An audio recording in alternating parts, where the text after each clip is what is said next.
asset allocation atau alokasi aset.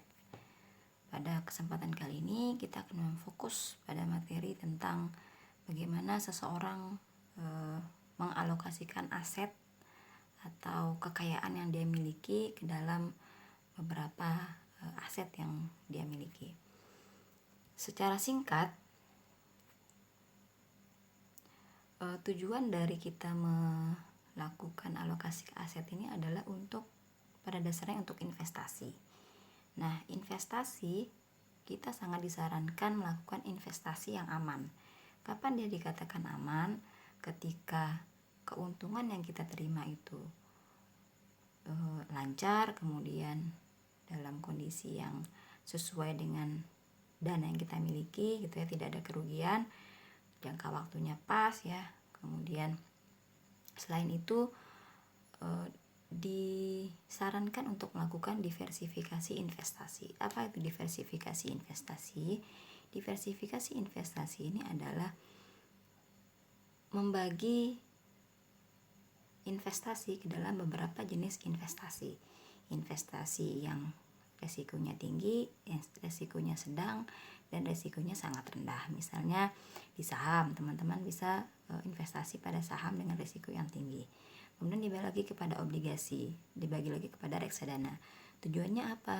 Tujuannya adalah ketika terjadi kerugian pada salah satu jenis investasi, kita katakan saja pada investasi saham, maka keuntungannya akan bisa ditutupi oleh obligasi dan reksadana. Atau sebaliknya, terjadi kerugian pada obligasi, maka saham dan reksadana bisa menutupi kerugian pada obligasi tersebut. Jadi intinya adalah lakukanlah investasi yang aman, kemudian usahakan melakukan diversifikasi investasi. Tujuannya adalah untuk meminimalisir resiko yang akan terjadi di masa yang akan datang. Nah, berikutnya adalah ketika kita akan melakukan alokasi aset ya, maka ada beberapa hal-hal yang perlu kita sesuaikan dalam pemilihan alokasi aset tersebut. Di antaranya yang pertama adalah jangka waktu investasi. Jangka waktu investasi ini adalah berapa lama uang yang kita tanamkan pada investasi tersebut akan kembali dalam sejumlah yang kita investasikan pada awal investasi. Nah, ini teman-teman jangka waktu investasi yang bisa dipilih ya. Jadi jangka waktu yang kurang dari 1 tahun, teman-teman bisa memilih investasi di pasar uang ya.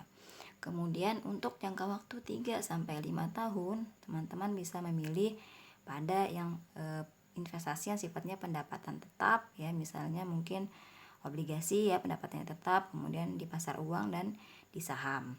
Kemudian untuk jangka waktu ketika teman-teman memilih lebih besar dari 5 tahun, maka teman-teman disarankan untuk memilih investasi pada saham ya, karena saham ini memang resikonya besar dan butuh analisa yang cukup baik untuk bisa mendapatkan keuntungan yang banyak juga.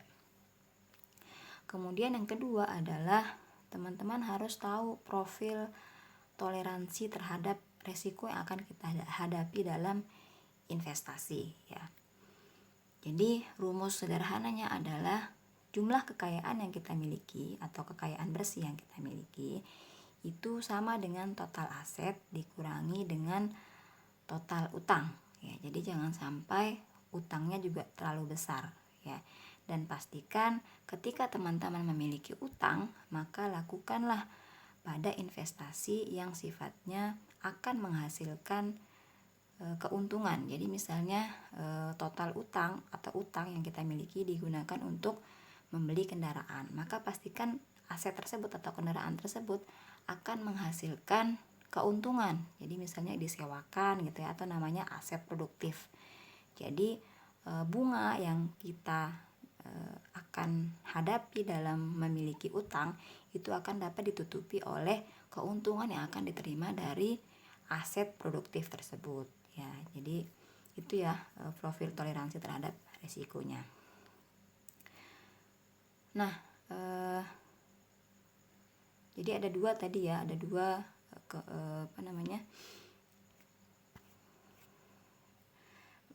yang perlu kita sesuaikan dalam pemilihan alokasi aset ya. Nah, jadi ada sebuah teori yang mengatakan bahwa semakin tinggi imbal hasil yang diharapkan atau keuntungan yang kita harapkan itu besar gitu ya, kemudian maka akibatnya apa? Semakin agresif juga resiko yang harus kita hadapi. Jadi semakin besar keinginan yang ingin kita peroleh, keuntungan yang ingin kita dapatkan, maka resiko yang harus kita tanggung juga harus besar juga gitu ya. Nah, pertimbangan ini teman-teman bisa lihat pada tabel berikut ini. Tabel yang pertama, di kolom pertama itu adalah tujuan investasi. Itu dibagi menjadi dua, adalah pada pertumbuhan yang agresif yang sifatnya resikonya tinggi ya, kemudian pertumbuhan biasa atau resikonya moderat, dan yang tujuannya adalah untuk hanya menjaga nilai uang yang dia miliki atau pada resiko rendah gitu ya. Kemudian yang kolom berikutnya adalah kombinasi alokasi aset. Jadi dengan kondisi resiko yang tinggi, apa yang bisa kita lakukan untuk mengkombinasikan alokasi aset yang kita miliki. Dan yang terakhir di kolom yang terakhir adalah keuntungan yang diharapkan. Oke, pada tujuan investasi pertumbuhan yang agresif atau resiko tinggi, maka kombinasi alokasi aset yang bisa kita lakukan adalah 90% disarankan itu pada saham, sisanya 10% itu adalah pada pendapatan tetap, atau teman-teman bisa memilih misalnya suku bunga Bank Indonesia ya, kemudian obligasi ya, SUN ya. Nah, kemudian keuntungan yang kita harapkan itu berkisar 10% per tahunnya. Kemudian yang berikutnya adalah pada pertumbuhan biasa atau risiko moderat ya. Ini kombinasi alokasi aset yang bisa teman-teman pilih adalah 60% pada saham, kemudian 20% pada pendapatan tetap, dan 20% pada pasar uang. Keuntungan yang kita harapkan di situ ada sedikit kekeliruan, tulisannya adalah seharusnya 7,5% sampai dengan 10% per tahun. Jadi keuntungan kita harapkan sebaiknya itu berkisar di antara 7,5% sampai 10% per tahun.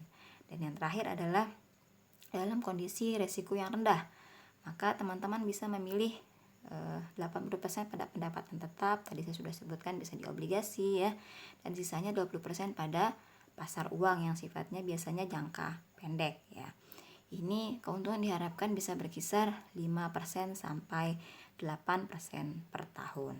Nah, jadi itu teman-teman semua kombinasi alokasi aset yang bisa dipilih dengan kondisi keuangan yang tentunya perlu disesuaikan juga dengan yang dimiliki ya. Dan jangan lupa tadi rumusnya adalah kekayaan bersih itu adalah aset ditambah dengan hutang, dan pastikan juga hutang yang kita miliki itu jangan sampai malah akan merugikan kita. Jadi harusnya dia akan menghasilkan keuntungan di masa yang akan datang.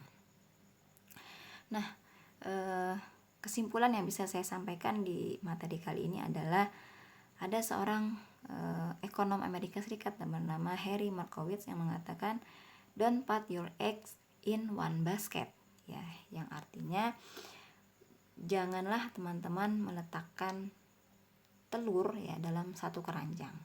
Kenapa? Analoginya adalah ketika si keranjang ini jatuh ya, tentunya dengan telurnya gitu ya, maka semua telur itu akan pecah. Sama dengan investasi. Ketika teman-teman memiliki dana, kelebihan dana yang dapat digunakan untuk investasi, maka teman-teman dianjurkan untuk melakukan diversifikasi investasi. Tadi saya sudah sebutkan di awal, diversifikasi investasi adalah membagi dana yang kita miliki dalam beberapa jenis investasi.